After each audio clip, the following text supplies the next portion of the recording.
There's been a lot of negative discussion recently about how comedy isn't good anymore and how it used to be better. YouTube videos by Elephant Graveyard, Comedy Enforcement, and Beige Frequency have been widely viewed and are largely critical of the current state of comedy, including Joe Rogan and many other A-list comedy stars. Well, I think this is unfortunate.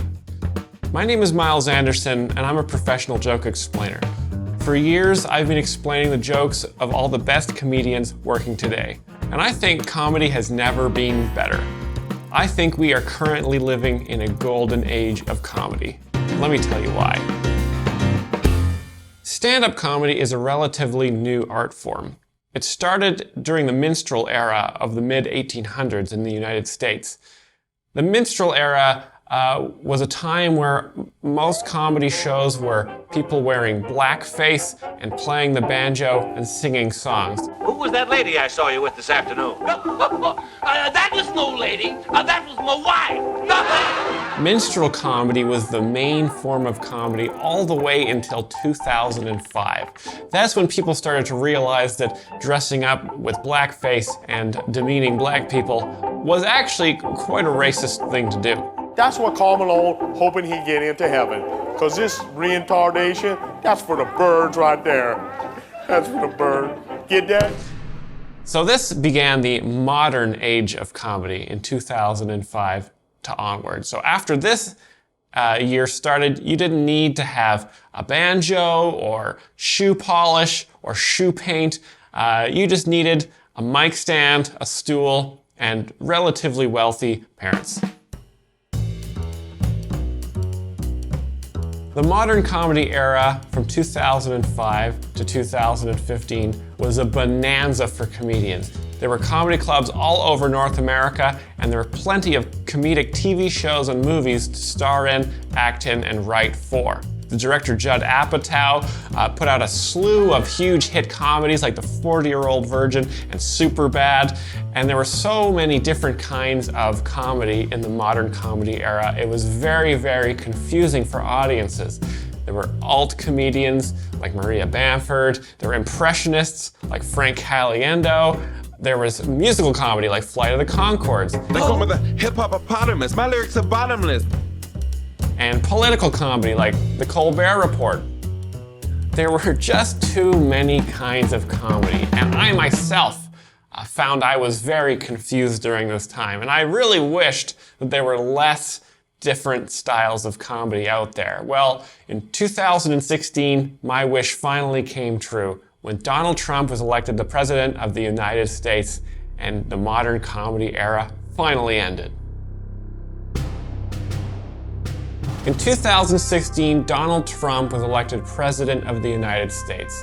This was an unprecedented achievement for a comedian.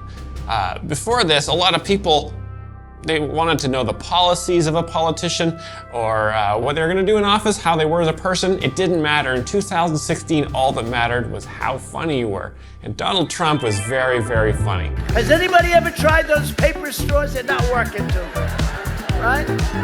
They want to ban straws. I said, well, you know, I've had a couple of meals at McDonald's, etc. over the years, right? Wendy's, a friend of mine owns Wendy's. I'll give it a plug, right? Burger King.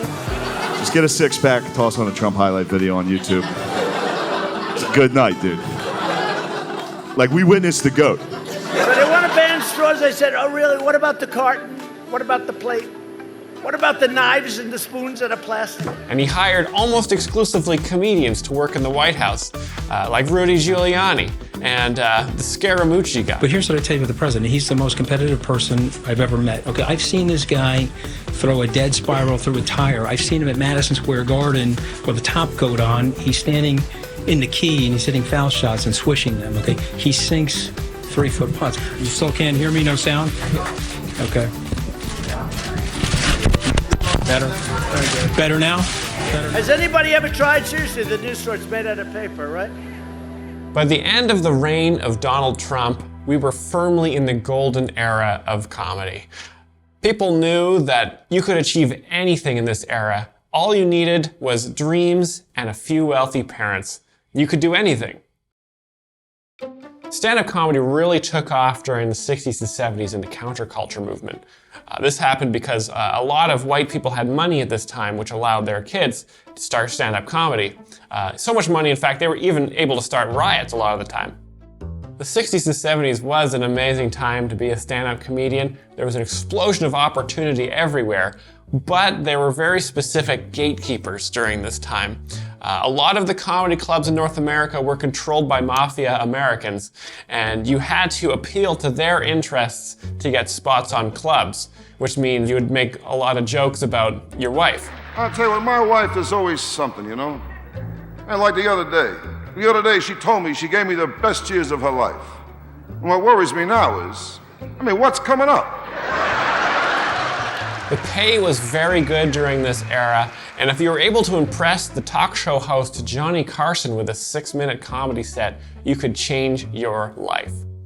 There were a lot of comedians during this era, but like I said, it was limited opportunities for a few people.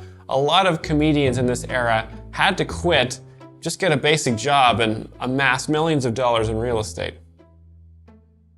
In this current era, the golden era, it is so much better to be a comedian.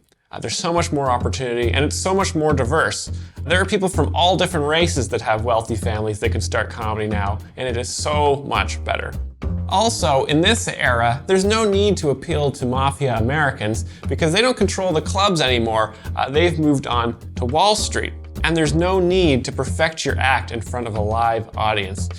These can be really stressful, high-pressure situations. With your phone, you can appeal directly to fans without even the need for jokes. Jokes can be very hard to write and perfect. But luckily, you don't need them anymore. You just need opinions. And opinions can just flow out of you so fast. This whole video is just a bunch of opinions, and I didn't write them down or say them in front of anyone. I'm just sort of saying them into the internet and hoping you guys agree. The income distribution of comedy is a lot more fair now as well. In the old days, in the counterculture movement, like I said, sort of the pre-modern era, there were hundreds of jobs for comedians, but they were making just a pretty good living.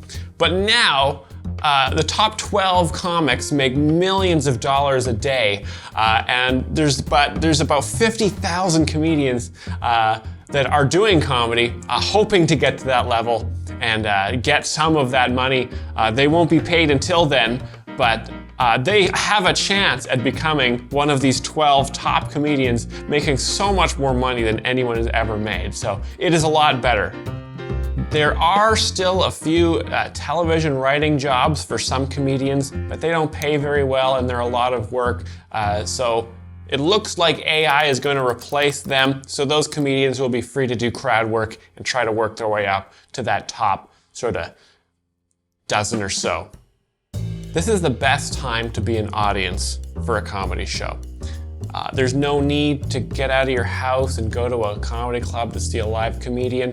That can also be dangerous considering the amount of homeless people and rabid dogs out there on the streets right now. I haven't left my house in a while just because of just the bad publicity I got after the bus crash. So from the safety of your home, you can consume all kinds of different comedy content. Going to a live show too is an uncomfortable experience. You're often subjected to seeing the same one comedian for 45 minutes, where on your phone, from the comfort of your bed, you can watch 45 comedians 1 minute at a time. So you get a lot better sample of the different kinds of comedians that are out there, and if you don't like them, you can swipe away. Plus, you get to see a lot of really cool ads about the different kinds of blue sweaters that are on sale around you.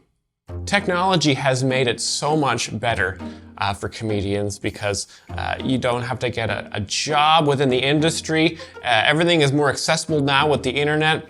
Working in the comedy industry, writing for a TV show or a movie, could be grueling work. It's very hard for comedians to work more than 2 months a year, and they would often get very, very tired. But now with apps and technology and social media, comedians can work, whenever they want to. It's so much more accessible. 29 years old, huh, Seb? 29. You know what that means? You got a year to grow up. Yeah, that's right. 29. When you're still in your 20s, you're allowed to do things like drink too much. Now, because there are less comedy clubs and sort of the middle-level comedians, you get to see comedy in much better venues. You either have, like I said, the phone on the bed, or the stadiums. Stadiums are such a great place to see comedy, and there's so many big stadium shows now because the acoustics in a stadium are so good. There's like an echo, and so you actually get to hear every joke twice, sometimes even 3 times, depending on how successful the comedian is. All right. There's a thing that white dudes do whenever they're dating a girl for the first time. They always ask them, they go, have you ever, See? I didn't even finish the question. It's also great to be an audience member in this time because we live in the podcast era. So the chances are, if you're going to see a comedian, it's because they have a successful podcast. It's so cool to see one of your favorite podcasters live at the stadium because it's like you get to see an old friend. You've listened to them for 2,000-3,000 hours of conversation, and it's like you hang out with them every day. And then they go on stage and they tell those same stories, so you know exactly when to laugh. Never been a better time.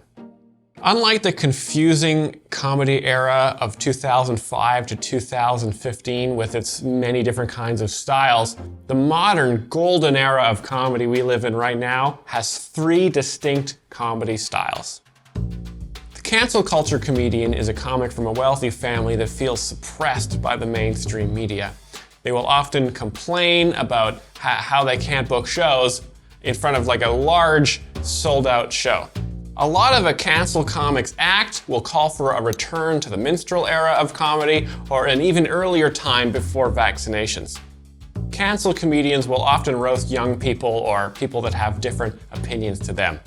A lot of these comedians started during the modern era of comedy, but found their audience in the golden era. The wealthy person of comedy is a comedian from a wealthy family that doesn't think Trump is very funny. The woke person of comedy's act is mostly about trying to cancel the cancel comedians, which ironically makes the cancel comedians even more powerful. The woke person of comedy comedian is often praised by what is left of the mainstream media, and they can often sell out stadiums as well. All comedians of this golden era are, in some ways, algorithm comedians. Tech companies created by business comedians like Mark Zuckerberg and Elon Musk created powerful algorithms to recommend comedy to people, which relieved them of the burden of choice.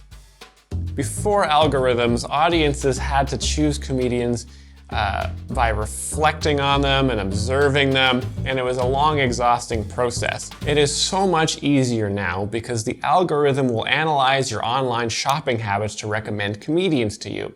They will also recommend you personalized ads, like products that might finally fix your genitals once and for all. Unlike cancel comedians or people of comedy, algorithm comedians will tailor their act in real time according to the algorithm.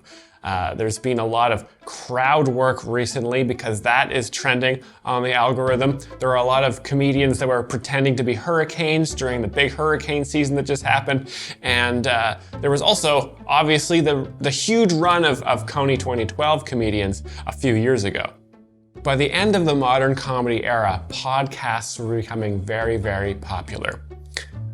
People like to listen to the radio while they were commuting to work with shows like Howard Stern and other shock jocks. But there was one big problem with these shows. They just weren't long enough. By the end of the modern comedy era, Americans were commuting further and further for lower and lower paying jobs, and they needed something hilarious to fill even more of that sad time. Along came Joe Rogan with his hit podcast that could be up to 10 hours long. Joe Rogan was able to record such long episodes because he was getting money from the TV shows he was on, and also checks from the government because he's medically small. People were also tired of the sex jokes of the shock jock radio, and they were looking for things with more substance, like who was at the Comedy Store last night and who would win in a fight. Before the Joe Rogan Experience, so many comedians would aspire to perform on a late-night talk show where they might only get 5 minutes to prove that they were funny. But on Joe Rogan, they had up to 10 hours to prove how likable they were, funny they were, or if they were into moose hunting and knives. Audiences loved this too, because they were finally able to get to know a comedian intimately, and then they knew, once they knew them, that they were friends and they could laugh at their jokes. I've had the pleasure of explaining the jokes of a lot of comedians that have appeared on the Joe Rogan Experience and become really well known as a result. There's the funny everyman who's the son of a wealthy banker to his funny, squealing sidekick.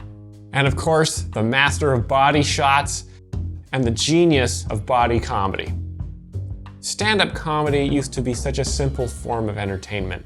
A comedian would perform live in front of an audience, and then they would be handed a plate of chicken strips or maybe a wad of cash from a mafia American.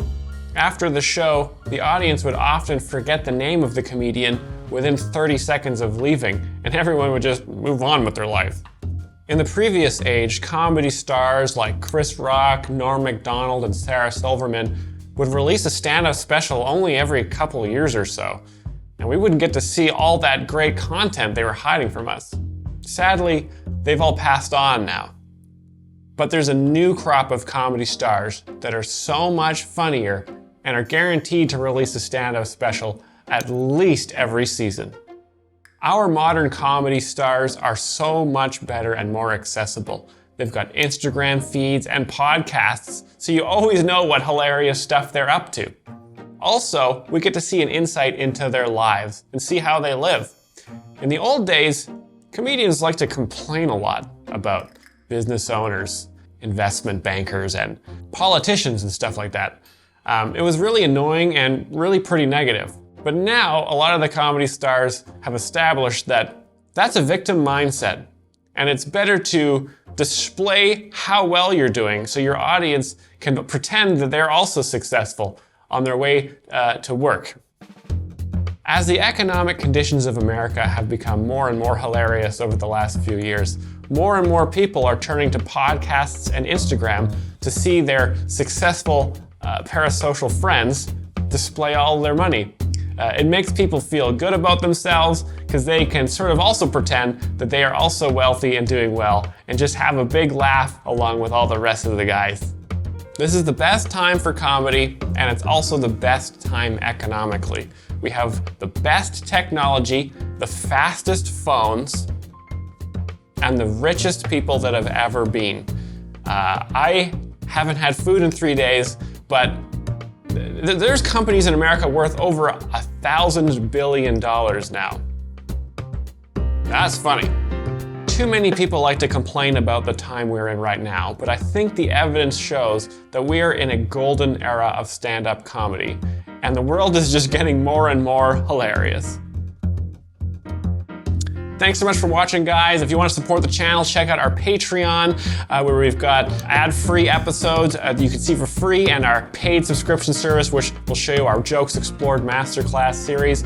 Check out all our other videos on the channel. On the Bachelors of Music, we've got tons of sketches that no one has ever seen that we worked very hard on, and I've got some confessions I've made that may hold me criminally liable.